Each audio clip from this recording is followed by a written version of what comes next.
अरे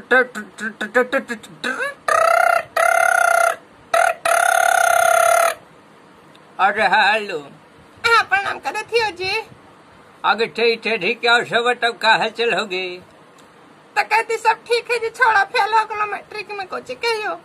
अगर तेरी माई के फेल हो गई कैसे गए? अरे दिन भर तो छोड़ी के चक्कर में खाली पगलाइल रहो, मना करलियो तो मनवे न करलो, तू आ सौखी बनाते लू है।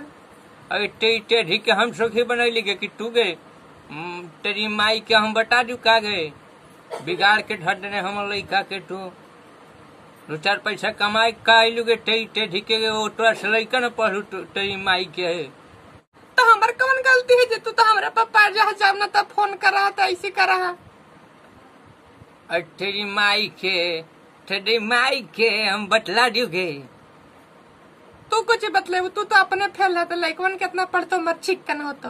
अगर तेरी माई के बाप रहा अनपढ़ तब बेटवा न पढ़ाए के तेरी माई के यहाँ से कमा के भेजा है ट्रांसफर करा ली पंजाब नेशनल बैंकवा में गे कहीं फार्म भरेला ये भरेला है वो भर तेरी माई के सब डेलियो के का कनी गे हैं सब बर्बाद करने तोरा हम आवे दे बहुत जल्दी आ रही तोरा हम लॉकडाउनवा के वजह से हम यहाँ यो रुकल अब बहुत जल्द आ रही तो हम बतला दे तुके तो फेल करा देने हमारे लड़का के।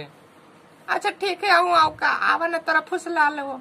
तेरी माई के मजाक कर में हर समय ठीक हो रखा है आवे तो बतला दे तोरा। अच्छा ठीक है आओ का प्रणाम जी। तेरी माई के हम मियाज न खराब कर, ठीक हो प्रणाम करे थे तो खुश रह कर देती खुश रह रख।